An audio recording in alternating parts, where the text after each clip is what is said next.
quiet art student unlocks a sealed attic door, only to find a staircase that shouldn't exist. What waits below?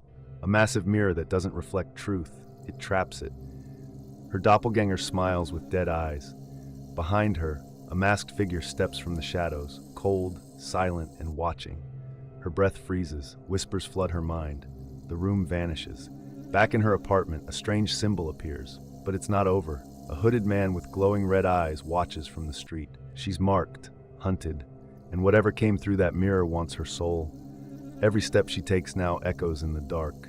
I used to believe that silence was peaceful, at least until I moved into that small apartment above the antique shop. It was the cheapest place near campus, and after a full year of juggling part-time jobs, I didn't care much about charm. The ceiling leaked when it rained, the floor creaked like it had a memory of every step, and the hallway lights flickered for no reason. But the quiet, I thought I could finally breathe in it. My name is Elian. I'm 23. I study illustration, and I barely talk to anyone unless I have to. The landlord, Mr. Halberd, seemed nice enough, older, soft-spoken, and always busy with his dusty store full of relics that smelled like smoke and lavender.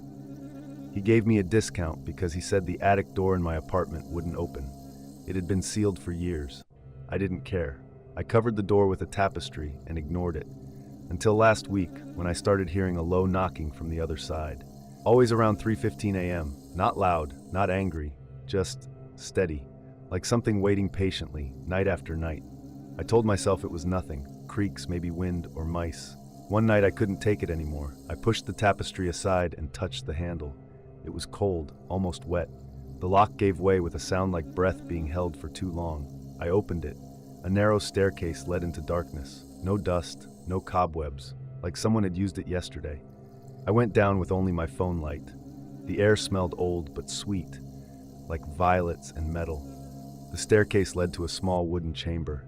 In the center stood a mirror taller than me, its frame carved with symbols I couldn't understand. The glass shimmered even though the light didn't reach it. My reflection was faint and slow, almost like it lagged behind me, and then it smiled. I dropped my phone. Its light hit the far corner of the room, and I saw her. A girl. She looked just like me, but had no pupils, only smooth gray-blue eyes that glowed faintly. Her face was soft, her hair black with straight bangs, but something about her was wrong, like she was painted too perfectly. I wanted to run, but couldn't. My body stayed, my breath didn't. Then he appeared behind her. A tall man with skin like ash, face hidden beneath a white mask etched with slashes and black dots. He didn't speak, he simply placed a hand on her shoulder. I felt cold metal in my own chest. My vision blurred. I heard whispering. Words I didn't know pressed against my thoughts. They weren't mine. I woke up on the floor. My phone battery was dead. The mirror was gone. So was the staircase. Back in my room, everything looked normal except for one thing. A symbol, one of the ones from the mirror, was drawn on my window in condensation. I hadn't touched the glass. I couldn't have. I stood there, frozen, until I saw someone moving outside. A man in a black cloak, face hidden under a hood. His eyes glowed red, faint but focused. He wasn't looking up at me. He was looking through me.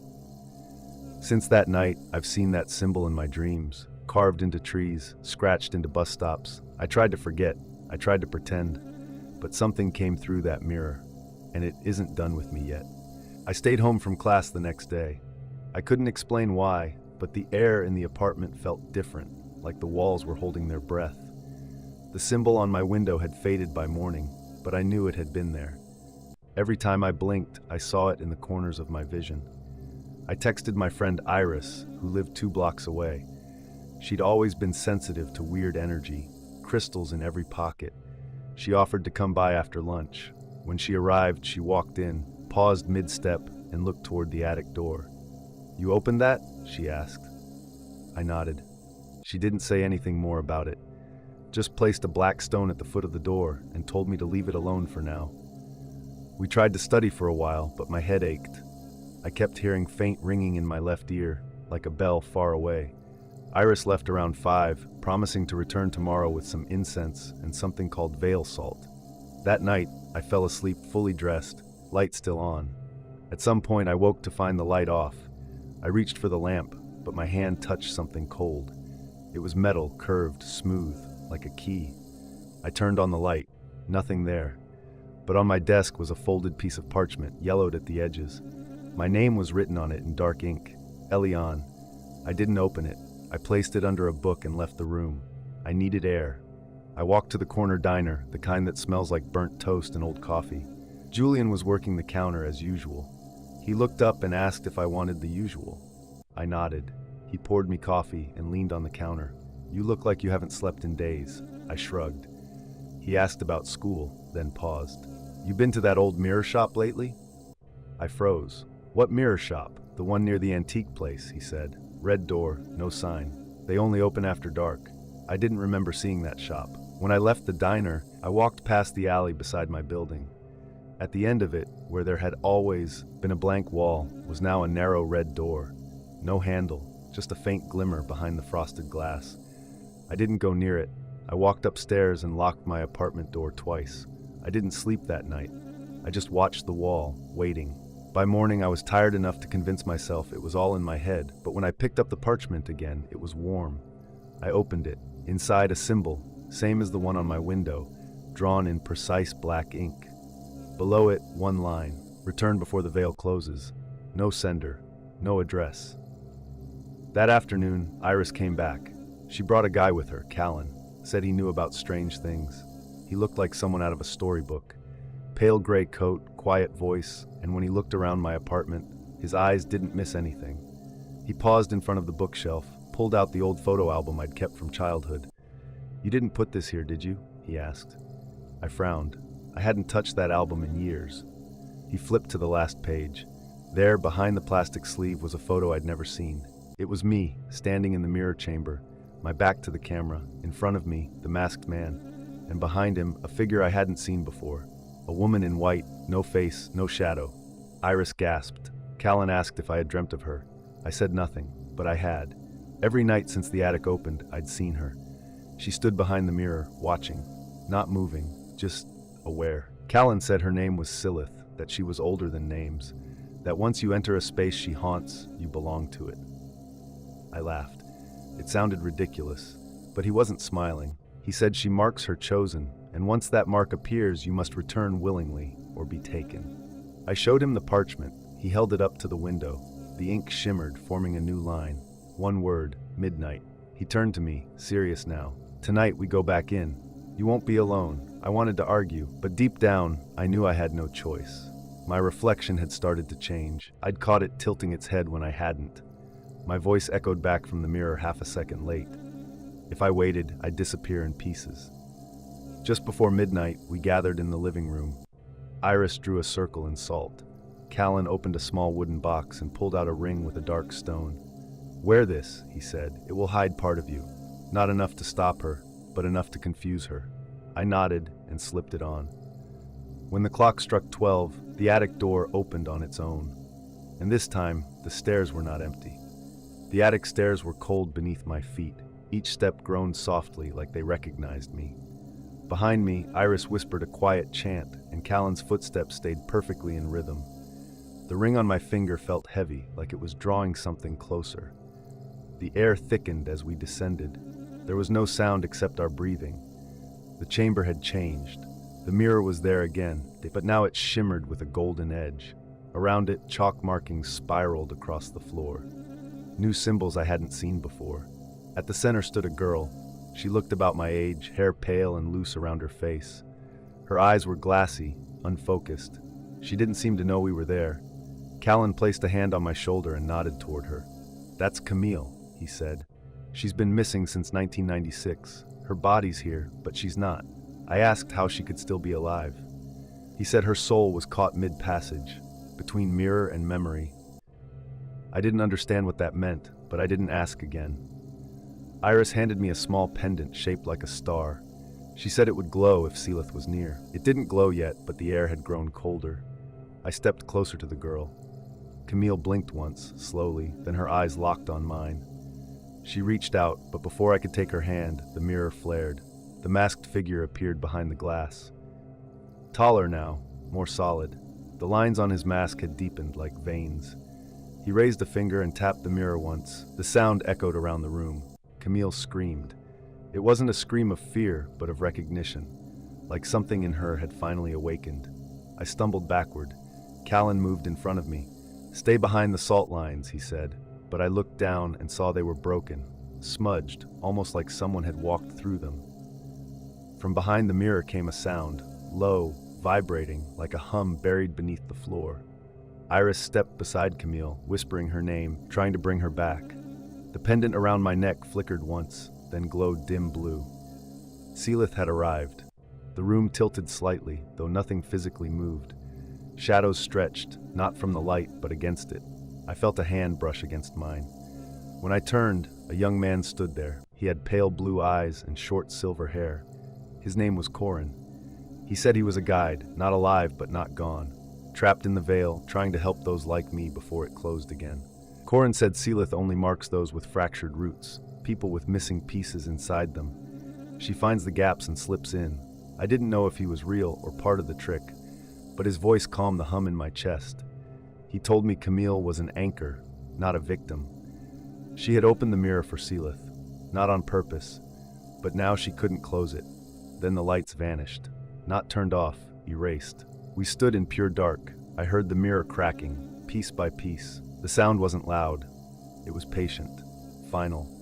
A breeze swept through the attic, even though no windows were open. Corin took my hand and whispered that I had to speak her name before she spoke mine. It was the only way to delay her hold, but I didn't know it. Iris screamed, not in terror, more like pain. I turned and saw her on the floor, holding her stomach, her hands glowing faint gold. Camille stood over her now, her hair lifted by invisible force. She looked different, older, worn as if years had passed in seconds. Her voice echoed, layered like more than one person was speaking through her. "Leave. Now." Callan dragged Iris toward the stairs. I hesitated. Corin pulled me toward the mirror. He said the name was not meant to be heard but felt. I closed my eyes. I thought of the moments that didn't make sense. The feeling of being watched in my dreams. The cold whisper behind my shoulder when I brushed my teeth. The breath on the glass. It came to me not as a word, but a sound. When I said it, everything stopped. The mirror froze, mid-crack. Camille dropped to her knees. The pendant around my neck shattered. Light returned, not from lamps but from the walls themselves. Seelith's shadow flickered once, then dissolved into dust. The attic felt smaller, less alive. Corin's hand slipped from mine. He was fading. He looked at me one last time and said, "You'll see me again, but not here." I walked down the stairs with Iris, who could barely stand. Callan followed in silence. Outside, the night air smelled normal again. No metal, no perfume, just air. But when I looked at the sky, one of the stars was missing. I didn't sleep much after that night. Everything felt distant, like I was living a second behind the world. The street outside looked the same, the cafe played the same jazz loop, but something underneath had shifted. Camille hadn't spoken again, and neither had Iris. She sat on my couch most days, silent, sketching patterns she didn't recognize. Callan stopped answering his phone. I left him messages, voicemails, even walked by the old bookstore where he used to meet us. The door was always locked. One day, someone had scraped the word "forgotten" into the paint. I ran my fingers over it. The wood felt warm, as if someone had just walked through. Corin hadn't returned either. Not in dreams, not in the attic, nowhere. I looked up old mentions of people like him, spirit guides, walkers between spaces. There were fragments, but none matched what he was, and that made me worry more. If he had been silenced, maybe something worse was listening. Iris finally spoke on a Tuesday. Her voice was soft, like she was testing it. She said there was a man named Alder who might help. He wasn't from here. He worked at a greenhouse out past the river, but people came to him when things couldn't be fixed by prayer or medicine. I didn't ask how she knew him. I just drove. The greenhouse looked abandoned from the front. Broken fence, vines everywhere, no lights. But as I walked behind it, I saw the glass dome, intact, glowing faintly. Inside, everything bloomed. Flowers I didn't recognize, leaves shaped like eyes, petals that shimmered when I got too close. Alder stood barefoot among the plants, watering a blue vine with silver stems. He looked up as I stepped inside. His eyes were green but not solid, like swirling smoke. He spoke plainly, like he already knew why I came. He told me Seelith was still nearby, that closing the mirror delayed her but didn't sever the bond. He said each time I speak her name in fear, the thread tightens. He gave me a small glass orb. Inside, something moved slowly, like ink in water. He told me not to break it unless I had to leave something behind. I didn't understand. He didn't explain. Before I left, I asked him one thing: why me? He tilted his head, paused, then said, "Because you listened when she whispered." That night, I walked home alone. The air was thick. My street was silent. No cats, no wind. My phone had no signal. I unlocked the door and stepped inside to find my apartment exactly how I left it, except the mirror in the hallway had changed. It wasn't mine. It was taller, oval, gold edges. It hadn't been there before. I covered it with a towel and walked into the kitchen. My teacup was cracked. The faucet dripped twice, then silence. I turned and caught a glimpse in the window. Not my reflection. Someone behind me. I spun around, empty. I slept with the lights on. In the morning, the towel had fallen to the floor. The mirror reflected the hallway, but slightly wrong. The frame in the background was crooked in the glass, but perfectly straight in real life. I didn't tell Iris. She still wasn't speaking again, just drawing. By Thursday, I noticed people were acting strange around me. The woman at the bakery didn't remember my name. The guy I always sat next to in the library moved his stuff away. My shadow started flickering in my peripheral vision. Once, I caught it turning left when I turned right. At midnight, I held the orb Alder gave me. I thought of breaking it, but I couldn't, not yet. Instead, I walked back up to the attic. The stairs didn't creak this time. The mirror wasn't there, just an empty frame on the floor like someone had taken the glass. I stepped through. The world beyond was fog, light gray, no sky, just a path made of memories. I saw flashes: my childhood bedroom, my grandmother's kitchen, my old apartment in Philly. Then voices, not loud, just layered, like all the versions of me were whispering at once. And then I saw her. Seelith, not in shadow, but in form, hair long, white as chalk, no eyes, no mouth, just the outline of a face. She moved like a ripple in still water. She didn't speak, she didn't need to. Her presence was pressure, like standing too close to thunder. I raised the orb, and she stopped moving. Seelith didn't move, but the space around her shifted, like watching wind bend glass. I kept my eyes on the orb in my hand, watching the ink inside swirl faster with each passing second. She tilted her head without turning. The shape of her presence bent the fog. I wasn't sure if she saw me or if she remembered what I'd said in the attic. Behind me, the path had vanished. No steps, no footprints. Just open gray stretching into nothing. I called for Corin once. My voice didn't echo. It fell flat, like the world had no walls to bounce it back. Seelith was closer now. I hadn't seen her move, but the weight of her grew heavier, like I was slowly standing in deeper water. Then I heard a name, not mine. It was faint, drawn in on the breath of the space itself. It was Camille. She was here. I turned, expecting to see her walking from the haze, but instead, I saw something else, her drawing. A charcoal sketch I remembered from Iris's notebook. It floated mid-air, turning slowly, the edges burning away. I tried to move toward it, but my legs didn't listen. Seelith whispered something I couldn't translate, and the orb in my hand pulsed once. I raised it again. The ink inside turned silver. Her voice stopped. We stared at each other, if I could call it that. My thoughts became disjointed. Memories blurred with places I hadn't been. Someone laughed far in the fog, a child's voice playing with a song I forgot long ago. Then I felt it. Someone grabbed my wrist. Not Seelith. A warm touch. Real skin. I turned and saw Alder. His expression was focused, eyes no longer swirling but glowing faint gold. "You're not anchored," he said. "If she tethers you here, your name will fade." I asked what to do. He said, "Don't say yes, even in your thoughts." He pulled something from his coat, a mirror, small and cracked. He handed it to me and told me to hold it toward her. It wasn't to trap her. It was to reflect her back at herself. "She fears knowing what she is," he added. When I turned, Seelith was already behind me. I raised the mirror. There was no scream, no violent flash, just silence. Then she disappeared, like a flame snuffed without smoke. The fog pulled back, the ground solidified, the air felt thin. Alder placed his hand on my shoulder. "You're still marked, but the pull is weaker now. She'll return differently next time." I followed him through a door I hadn't seen. It looked like part of the sky. When we stepped through, I was back in my hallway. The golden-framed mirror was gone. Iris sat on the couch, her face buried in her hands. "Camille," was beside her, not floating, not ghost-like, just there, sitting, breathing. She looked at me and smiled softly, then faded like ash in a breeze. Iris didn't react. I sat beside her, unsure whether to speak. She said, "She left something for you." I turned. On the table was a note, one word, "Remember." I folded it and placed it in the drawer, unsure if I ever would forget. Later that night, I walked outside. The stars were clearer than they'd been in weeks. For the first time in a while, the city felt like itself. I saw Alder once more before he left. He didn't say goodbye, just nodded and stepped into a space that didn't exist a second before. When I got back to my apartment, I noticed something strange. The pendant Iris had given me had reassembled itself. The cracks were gone. The chain was longer. I wore it that night, even though I didn't believe it still held power. In the morning, I checked the mirror. It was just a mirror.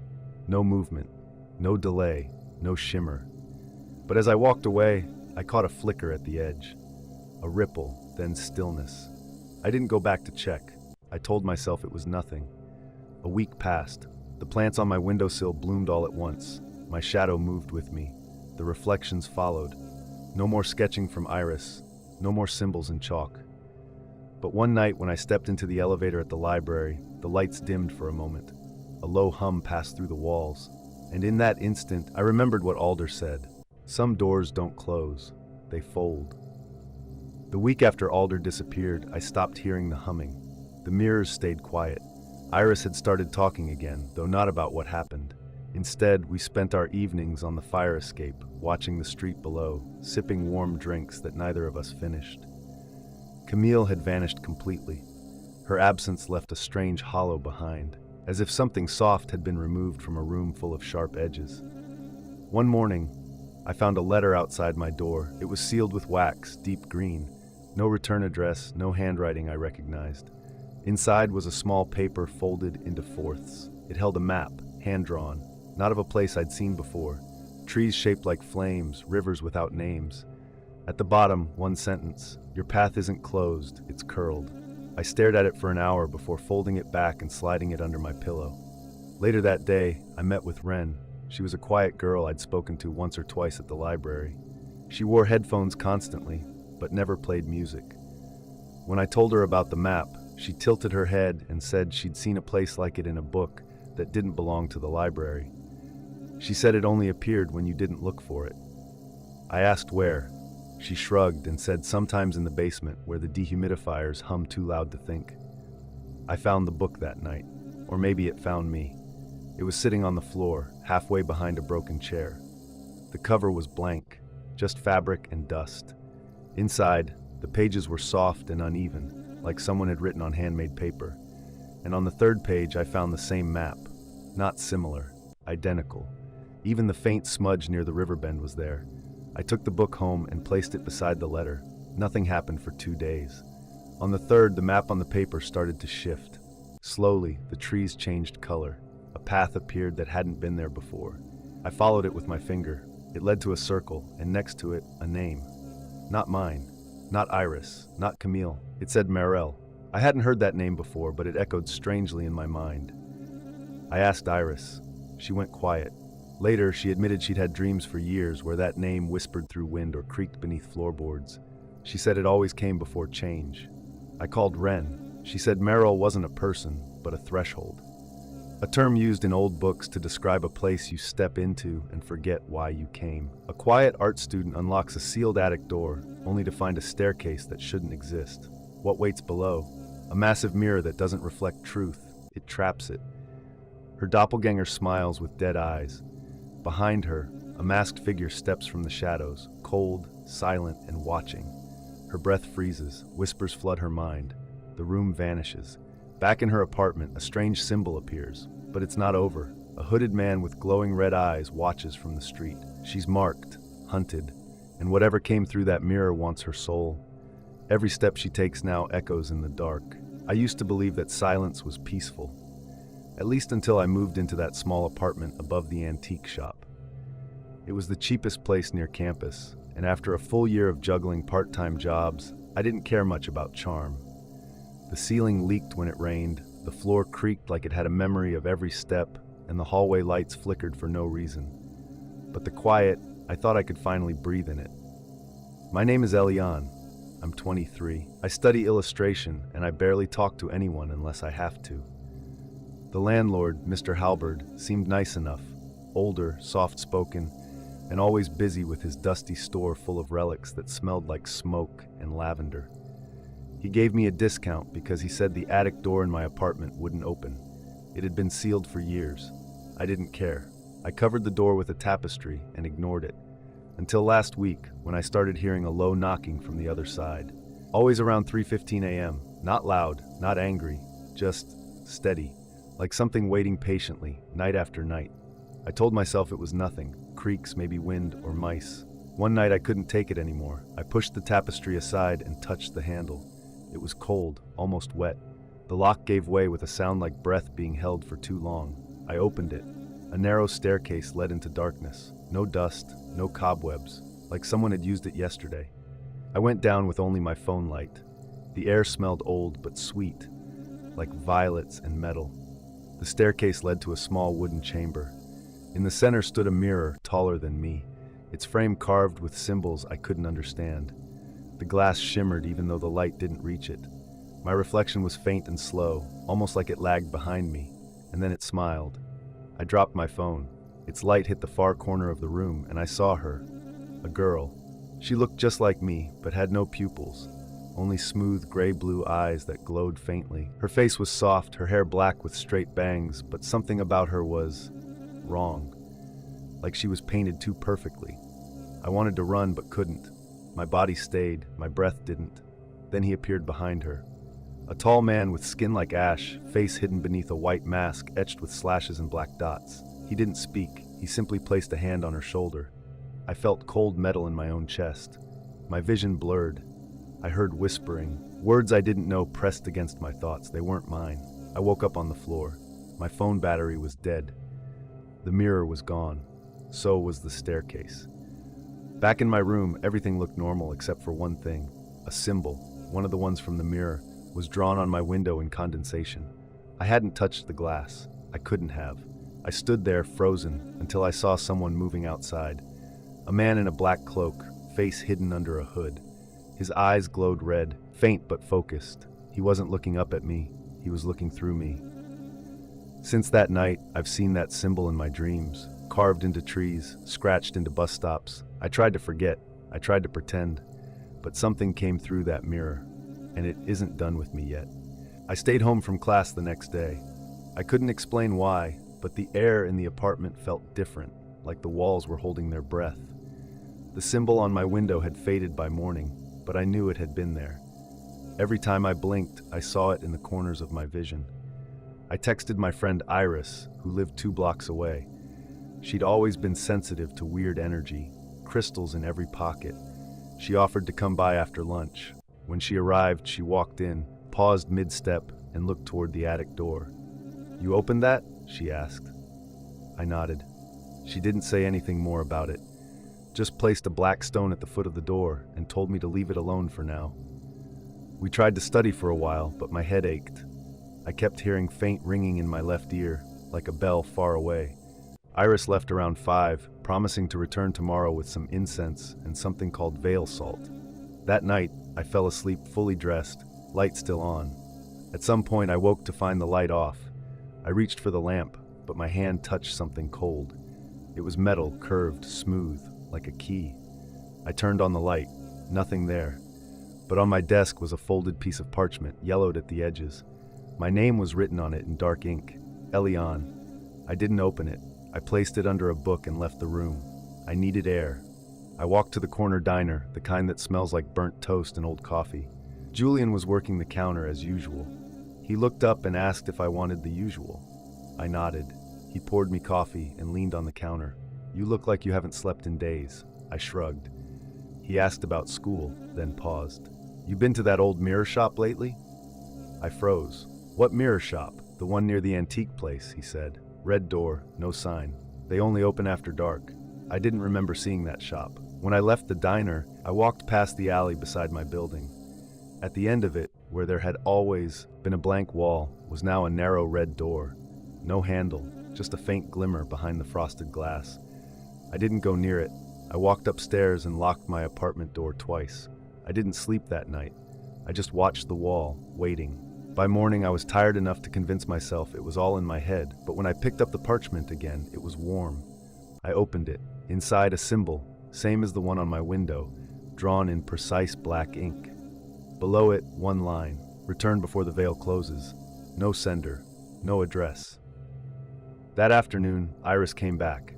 She brought a guy with her, Callan, said he knew about strange things. He looked like someone out of a storybook.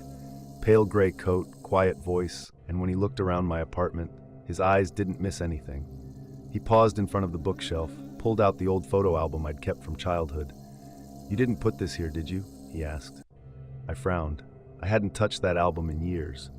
He flipped to the last page. There, behind the plastic sleeve, was a photo I'd never seen. It was me, standing in the mirror chamber, my back to the camera. In front of me, the masked man, and behind him, a figure I hadn't seen before. A woman in white, no face, no shadow. Iris gasped. Callan asked if I had dreamt of her.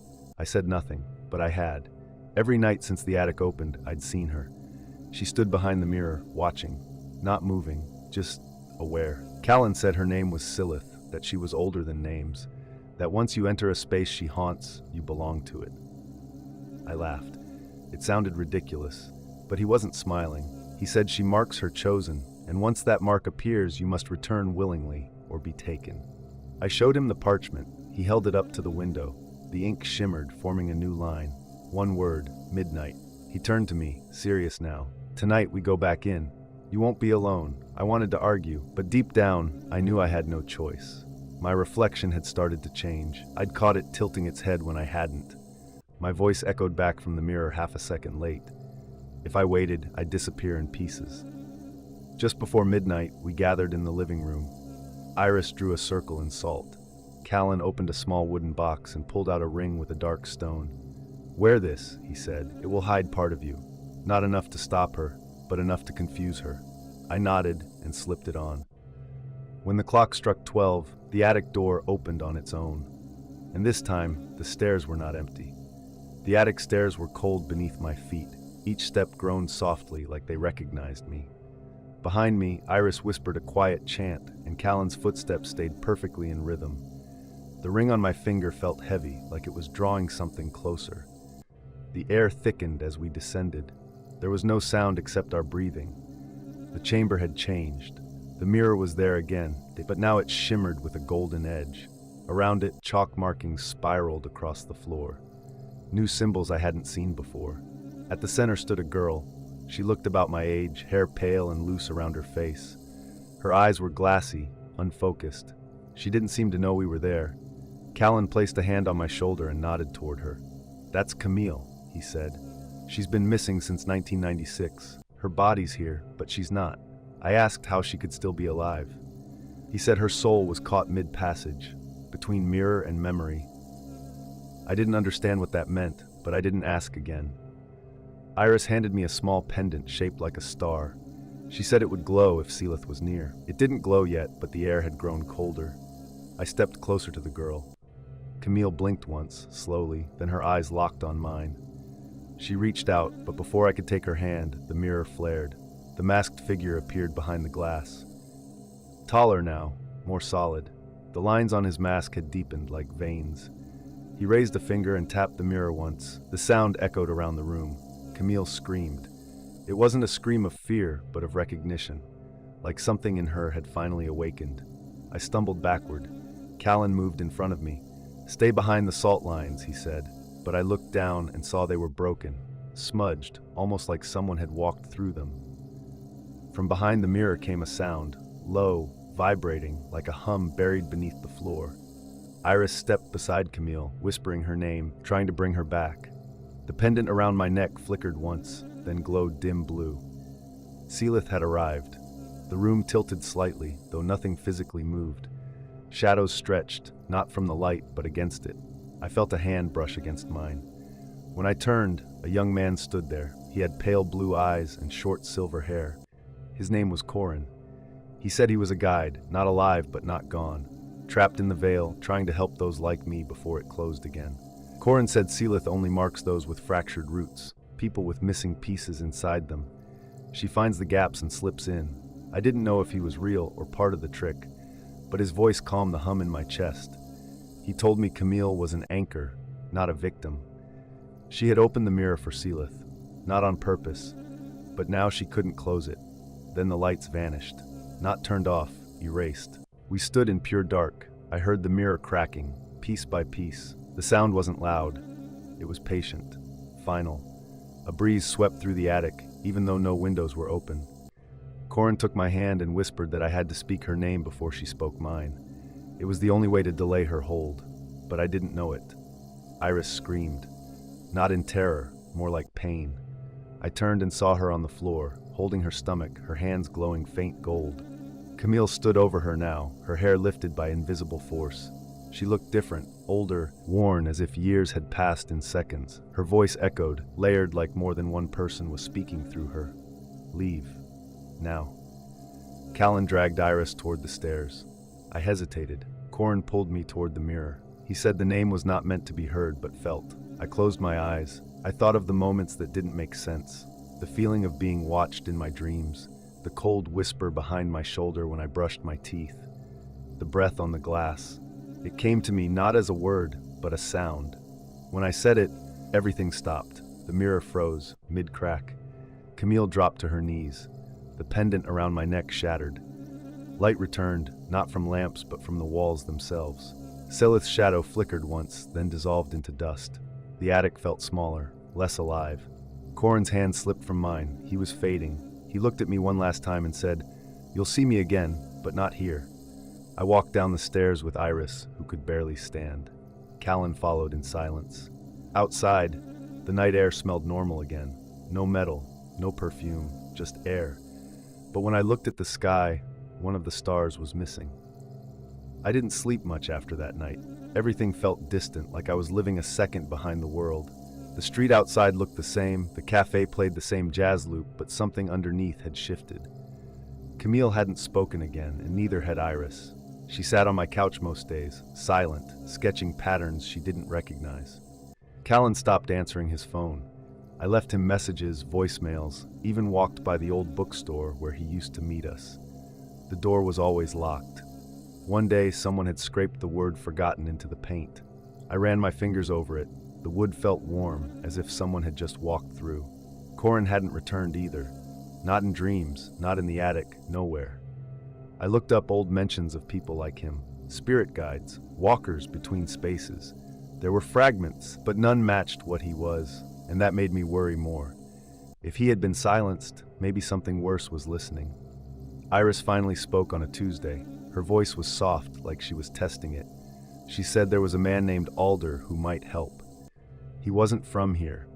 He worked at a greenhouse out past the river, but people came to him when things couldn't be fixed by prayer or medicine. I didn't ask how she knew him. I just drove. The greenhouse looked abandoned from the front.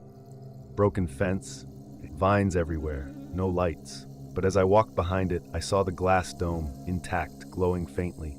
Inside, everything bloomed. Flowers I didn't recognize, leaves shaped like eyes, petals that shimmered when I got too close. Alder stood barefoot among the plants, watering a blue vine with silver stems. He looked up as I stepped inside. His eyes were green but not solid, like swirling smoke. He spoke plainly, like he already knew why I came. He told me Seelith was still nearby, that closing the mirror delayed her, but didn't sever the bond. He said each time I speak her name in fear, the thread tightens. He gave me a small glass orb. Inside, something moved slowly, like ink in water. He told me not to break it unless I had to leave something behind. I didn't understand. He didn't explain. Before I left, I asked him one thing: why me? He tilted his head, paused, then said, "Because you listened when she whispered." That night, I walked home alone. The air was thick. My street was silent. No cats, no wind. My phone had no signal. I unlocked the door and stepped inside to find my apartment exactly how I left it, except the mirror in the hallway had changed. It wasn't mine. It was taller, oval, gold edges. It hadn't been there before. I covered it with a towel and walked into the kitchen. My teacup was cracked. The faucet dripped twice, then silence. I turned and caught a glimpse in the window. Not my reflection. Someone behind me. I spun around, empty. I slept with the lights on. In the morning, the towel had fallen to the floor. The mirror reflected the hallway, but slightly wrong. The frame in the background was crooked in the glass, but perfectly straight in real life. I didn't tell Iris. She still wasn't speaking again, just drawing. By Thursday, I noticed people were acting strange around me. The woman at the bakery didn't remember my name.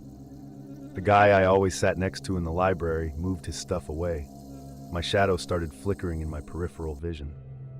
Once, I caught it turning left when I turned right. At midnight, I held the orb Alder gave me. I thought of breaking it, but I couldn't, not yet. Instead, I walked back up to the attic. The stairs didn't creak this time. The mirror wasn't there, just an empty frame on the floor like someone had taken the glass. I stepped through. The world beyond was fog, light gray, no sky, just a path made of memories. I saw flashes, my childhood bedroom, my grandmother's kitchen, my old apartment in Philly. Then voices, not loud, just layered, like all the versions of me were whispering at once. And then I saw her. Seelith, not in shadow, but in form, hair long, white as chalk, no eyes, no mouth, just the outline of a face. She moved like a ripple in still water. She didn't speak, she didn't need to. Her presence was pressure, like standing too close to thunder. I raised the orb, and she stopped moving. Seelith didn't move, but the space around her shifted, like watching wind bend glass. I kept my eyes on the orb in my hand, watching the ink inside swirl faster with each passing second. She tilted her head without turning. The shape of her presence bent the fog.